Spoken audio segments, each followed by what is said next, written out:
அஸ்ஸலாமு அலைக்கும். Hi friends, எல்லாரும் எப்படி இருக்கீங்க? நார்மலாக செய்கிற தோசையில் ஒரு சின்ன சேஞ்சஸ் பண்ணி டொமேட்டோ தோசையாக சாப்பிட்லாமா? ரொம்ப டிஃப்ரெண்ட்டாக இருக்கும். டேஸ்ட் ரொம்பவே நல்லாயிருக்கும். குட்டீஸ்க்கு எல்லாருக்குமே பிடிக்கும். இது செய்ய ஃபஸ்ட்டு ஒரு மிக்ஸி ஜார் எடுத்துக்கோங்க. 3 பழுத்த தக்காளி மீடியம் சைஸ் தான் வந்து எடுத்திருக்கேன். இதை கட் பண்ணி இந்த மாதிரி உள்ளே சேர்த்துக்கோங்க. 2 காஞ்ச மிளகாய் சேர்த்துருக்கேன். மீடியம் காரமாக இருக்கிறது தான் சேர்த்துருக்கேன். கூடவே ஒரு 1/4 டீஸ்பூன் போல் ஜீரகம் சேர்த்துக்கோங்க. ஒரு 1/4 டீஸ்பூனுக்கும் கம்மியாக மிளகு சேர்த்துக்கோங்க. நம்ம வரமிளகாய் சேர்த்துருக்கனால உங்களுக்கு காரம் வந்து பேலன்ஸ் பண்ணி கொடுத்துரும். கூடவே ஒரு 1/4 டீஸ்பூன் போல் சோம்பு, ஒரு 1/4 டீஸ்பூன் போல் இஞ்சி பூண்டு பேஸ்ட்டு. இப்போ இது எல்லாத்தையுமே வந்துட்டு நீங்கள் நல்லா நைஸ் பேஸ்ட்டாக அரைச்சி எடுத்துகிட்டு வந்துடுங்க. தக்காளியில் இருக்க தண்ணியே போதும். உங்களுக்கு நல்லா நைஸ் பேஸ்ட்டாக வந்து அரைஞ்சி எடுத்துடலாம். இப்போ ஒரு 3 பேர் சாப்பிட்ற அளவுக்கு வந்துட்டு தோசை மாவை ஒரு பவுலில் வந்து சேர்த்து வச்சுருக்கேன். இது வந்து இட்லி மாவு தான். கொஞ்சம் புளிச்ச இட்லி மாவு. நான் அரைக்கிற மாவில் வந்து இட்லி, தோசை, ஆப்பம் எல்லாமே வந்துடும். ஸோ அதில் தான் வந்து இன்றைக்கி இந்த தக்காளி பேஸ்ட்டை வந்து ஆட் பண்ணியிருக்கேன்.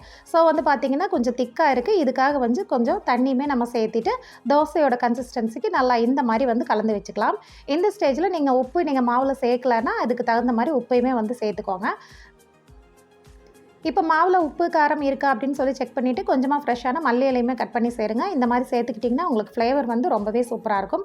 இப்போ ஒரு பேன் வச்சு ஹீட் பண்ணிக்கோங்க. முடிஞ்ச வரைக்கும் நான்ஸ்டிக் பேன் வச்சிங்கன்னா உங்களுக்கு ஒட்டாமல் வரும். இது வந்து கொஞ்சம் திக்காக ஊற்றப்ப மாதிரி தான் ஊற்றணும். பட் நான் வந்து கொஞ்சம் நைஸாகவே ஊற்றிக்கிட்டேன். இந்த மாதிரி ஊற்றும் போது எங்கள் வீட்டில் குட்டீஸ் நல்லா விருப்பப்பட்டு சாப்பிடுவாங்க. இதுக்கப்புறமா நீங்கள் ஆயில் இல்லை பட்டர் எது வேணாலும் நீங்கள் சேர்த்துக்கோங்க. 2 பக்கமும் நல்லா வந்துட்டு சுட்டு எடுத்துருங்க. கொஞ்சம் மீடியம் ஃப்ளேம்லேயே வச்சு சுட்டுடுங்க. நார்மலாக தோசை வேகிறத விட ஒரு 2 நிமிஷம் மட்டும் எக்ஸ்ட்ரா இது வந்து வேகிறதுக்கு டைம் எடுத்துக்கும். அவ்வளோதாங்க.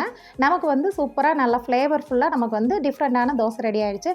எப்பவும் ஒரே மாதிரி செய்யாமல் இந்த மாதிரி நம்ம டிஃப்ரெண்ட்டாக செஞ்சு கொடுக்கும்போது குழந்தைங்களுமே வந்து விருப்பப்பட்டு சாப்பிடுவாங்க.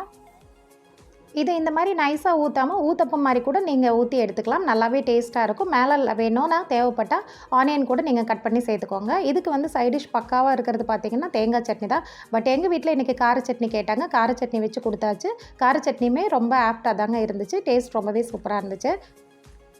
எப்பவும் ஒரே மாதிரி தோசை செய்யாமல் கொஞ்சம் டிஃப்ரெண்ட்டாக கொஞ்சம் சிம்பிளாக இந்த மாதிரி ட்ரை பண்ணி பாருங்கள். இந்த ரெசிபி பிடிச்சா கண்டிப்பாக லைக் பண்ணுங்கள். அப்படியே இந்த மாதிரி ஈஸியான ரெசிபீஸ்க்கு நம்ம சேனல் ஆஹா வேர்ல்டு சப்ஸ்கிரைப் பண்ணி ஃபாலோ பண்ணுங்கள். நெக்ஸ்ட் இதே மாதிரி ஒரு ஈஸியான ரெசிபியோட எல்லாருமே மீட் பண்ணுறேன். தேங்க்ஸ் ஃபார் வாட்சிங். பாய்.